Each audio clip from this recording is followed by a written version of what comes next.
sahabat audio, kami dari Pending Audio Group akan mempersembahkan sebuah drama radio yang berjudul Si Pahit Lidah. Selamat menikmati.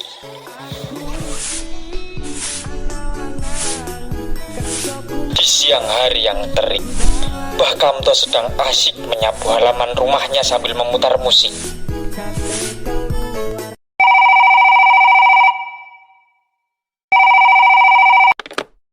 Assalamualaikum. Ada apa ya? Kok nelpon? Apa uang jajan Jamal masih kurang? Iya. Kemarin Jamal baru beli buku baru. Katanya kangen juga sama mbahnya. Oh, ya sudah. Minggu depan aku akan pulang. Biar aku menyelesaikan pekerjaanku di sini dulu. Iya. Jangan lupa, minggu depan Jamal juga ulang tahun ya. Oh iya, hampir saja aku lupa. Makasih Yom sudah ngingetin. Ya wes, tak tutup ge teleponnya. Assalamualaikum.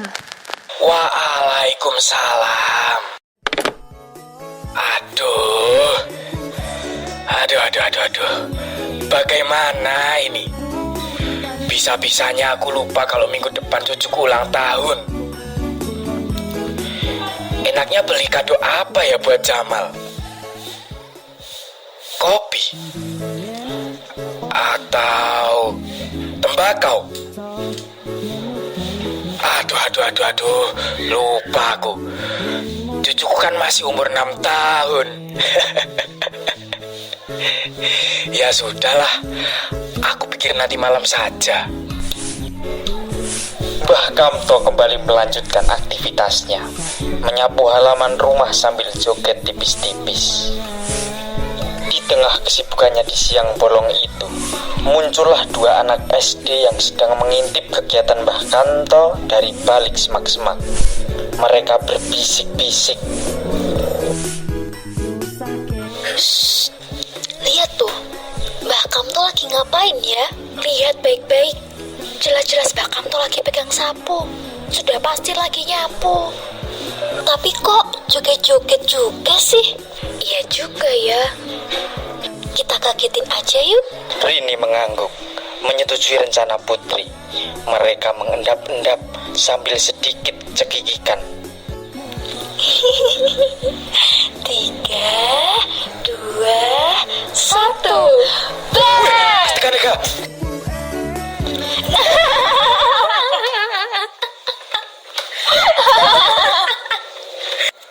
Putri, Rini, mau bikin mbah jantungan?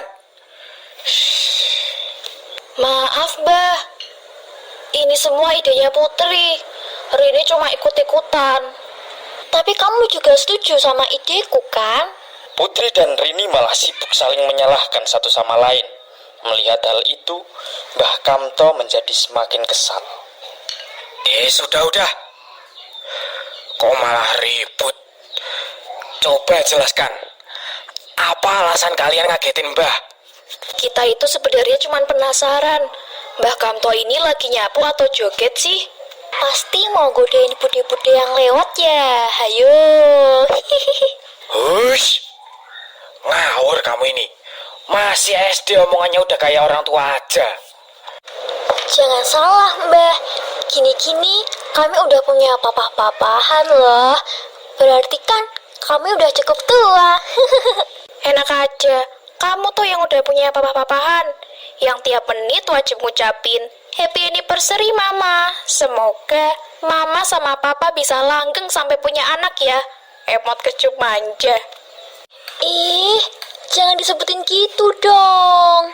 Malu tahu. Dasar anak zaman sekarang. Ayo sini bantuin Mbak Kamto aja. Hitung-hitung sebagai permintaan maaf karena tadi sudah ngagetin Mbah. Untung saja Mbak tidak jantungan. Kalau sampai jantungan bagaimana? Wah, bisa repot kalian. Mendengar ucapan Mbah Kamto, Putri dan Rini jadi membayangkan hal buruk yang akan terjadi. Mereka jadi bergidik ngeri. Iya Mbah. Kami minta maaf ya Mbah Kamto. Ya udah kalau gitu. Biar Mbak buatkan minum dulu ya, Nduk. Rini melihat hasil menyapu dari Putri yang kurang bersih. Rini pun menegur Putri. Astagfirullah Putri, itu kok nggak bersih nyapunya Put? Aku kan jadi harus nyapu lagi. Kalau kamu nyapunya nggak bersih gini, nanti pacar kamu berewokan loh. Ingat juga pesan guru ngaji kita Put, kebersihan adalah sebagian dari iman. Kalau nggak bersih, berarti kamu nggak beriman. Ih, cerewet kamu Rin. Yang penting kan kerjaan kita selesai. Rini dan Putri mulai beradu mulut hingga Putri menjadi emosi tak terkendali. Ya kalau masih kotor gini, kita harus kerja 2 kali, Put. Malah jadi tambah lama, nggak pulang-pulang. Apa sih, Rin? Kok kamu jadi nyalahin aku sih? Maksud aku baik, Put. Biar kita bisa cepat menyelesaikan ini semua. Aku nggak suka ya diginiin. Kamu tahu sendiri kan, aku tuh di rumah nggak pernah nyapu. Aku itu anak orang kaya, Rin. Pembantu aku ada 34. Ngapain harus capek-capek nyapu kalau ada pembantu? Walaupun kamu kaya, bukan berarti kamu bisa bermalas-malasan, Put. Kamu tetap harus belajar nyapu, belajar pekerjaan rumah. Kita itu harus bisa mandiri, Put. Heleh, soft skill mengerjakan pekerjaan rumah itu hanya berlaku untuk kaum rendahan, kaum miskin. Aku itu kaya, Rin. Semuanya bisa aku selesaikan dengan uang. Dan kamu adalah orang miskin. Kamu wajib bisa menyapu dan mengerjakan pekerjaan rumah lainnya. Tapi Put, udah deh Rin. Jangan banyak omong. Rini pun menangis mendengar ucapan Putri yang menyakiti hati kecilnya. Mendengar adanya suara tangis, Mbah Kamto pun keluar menghampiri Putri dan Rini. Ibu. Ada apa ini kok Rini nangis? Kalian berantem ya? Gak tahu ini Mbah. Ini bukan salah aku. Aku cuma bilang kalau Rini itu miskin. Dia malah nangis. Udah. Mbak sebenarnya sudah mendengar perdebatan kalian dari dalam kok. Gak baik bicara seperti itu kepada orang lain, Put. Itu bakal menyakiti hatinya. Rini juga gak boleh cepat menilai orang. Kalau emang mau membantu, ya sudah, cukup dikerjakan saja. Gak usah dikomentari terus begitu, Nduk. Enggak, Mbah. Iya, Mbah. Sini duduk dulu. Minum teh yang sudah Mbak buatkan. Mbah Kamto pun mengajak Rini dan Putri untuk duduk di teras rumahnya sambil meminum teh. Segar sekali, Mbah. Terima kasih ya, Mbah, tehnya. Oh iya, Mbah. Terima kasih ya, Mbah. Nah, kalau gini kan enak. Kalian sudah ndak usah berantem-berantem lagi. Melihat kalian berantem, Mbak jadi teringat sesuatu. Apa itu, Mbah? Mbak belum mematikan kompor. Sebentar ya. Ya, nggak apa-apa, Mbah. Maklum, sudah tua, jadi sering lupa. Mbah Kamto mematikan kompor lalu kembali mengajak ngobrol Rini dan Putri. Mbak teringat satu cerita setelah melihat kelakuan kalian. Wih, cerita? Cerita apa itu, Mbah? Wow, ada cerita, Rin. Kalian mau mendengar cerita, Mbah? Mau. Asyik. Mbah Kamto pun menceritakan satu kisah.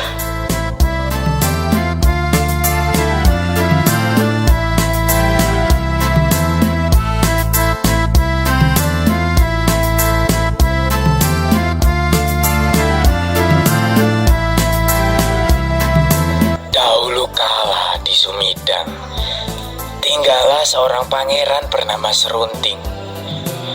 Pada suatu hari, dia menikah dengan seorang wanita biasa yang bukan dari kalangan bangsawan, bernama Siti. Setelah menikah, dia harus tinggal di istana untuk menemani sang suami. Walaupun tinggal di istana yang megah dan mewah, akan tetapi Siti sering terlihat murung.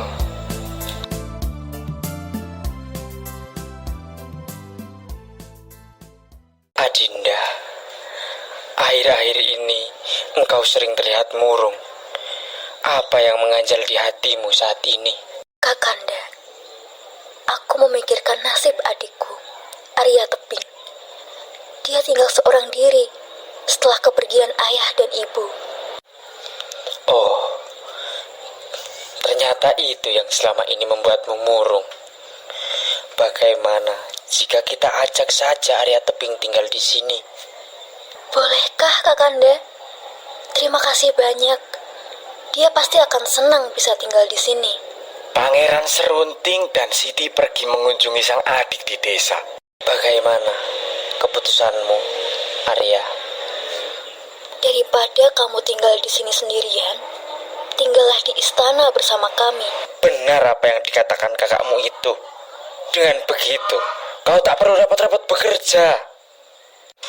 Maaf kak, aku sangat menghargai tawaran kalian. Akan tetapi, aku lebih suka di sini kak. Mengurus lahan peninggalan orang tua kita. Aku cukup heran dengan keputusan adikmu, Dinda. Tapi jika memang keputusannya, mau bagaimana lagi, Kakanda? Kakak tak usah khawatir. Aku pasti baik-baik saja kak. Oh iya, mungkin Kak Serunting mau melihat kebun di belakang rumah. Mereka pun menuju ke lahan di belakang rumah. Nah, Kak Siti, ini lahan peninggalan orang tua kita.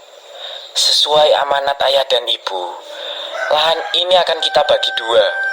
Setengah untuk Kak Siti, dan setengahnya lagi untukku. Kebun ini lumayan luas. Bagaimana kalau kita tanam batang pohon sebagai pembatas?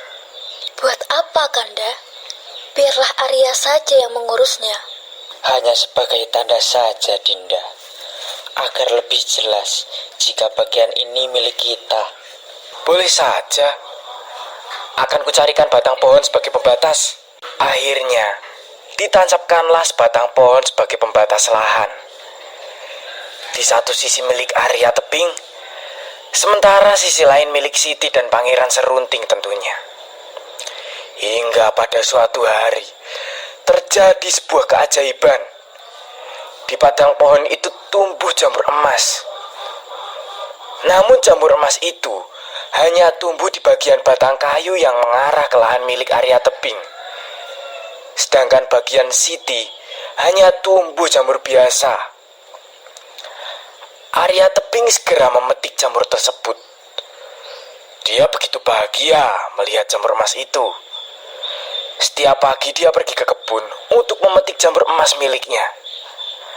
Lama-kelamaan, jumlah emas yang diperoleh terkumpul banyak. Arya Teping pun menjual jamur itu, sehingga kehidupannya kini semakin membaik. Suatu hari, Serunting mengikuti Arya Teping yang hendak pergi ke kebun. Saat ingin memetik jamur, dia terkejut dengan kehadiran Serunting. Hei, Arya Teping! Ternyata selama ini kau mencurangiku. Kenapa pohon pembatas ini kamu ubah posisinya? Apa maksudmu? Kau telah sengaja mengubah posisi batang pohon ini hingga jamur emas yang seharusnya tumbuh ke arah kebunku malah tumbuh ke arah kebunmu. Itu tidak benar. Aku tak pernah melakukannya. Untuk apa juga aku melakukannya? Lagi pula, jika kakak menginginkan jamur emas ini, aku bisa memberikannya. Semua emas ini seharusnya menjadi milikku. Kau tak berhak atas emas itu. Jika kau tak mau memberikan semua emas itu, ayo kita bertarung. Yang menjadi pemenang berhak memilikinya. Arya Teping nampak bingung menanggapi tantangan kakak iparnya itu. Tentu, dia akan kalah. Karena Pangeran Serunting merupakan seorang yang sakti dan kuat. Baiklah, aku terima tantanganmu. Tapi beri aku waktu 2 hari untuk berpikir. Baiklah jika itu maumu. Gunakan waktu 2 hari itu untuk berlatih. Malamnya, Arya Tebing tak bisa tidur nyenyak memikirkan pertarungan nanti. Tiba-tiba terlintas ide di benaknya untuk menanyakan kelemahan Pangeran Serunting kepada kakaknya. Keesokan harinya, dia pergi mengendap-endap ke rumah sang kakak. Diketutnya pintu jendela kamar Kak Siti.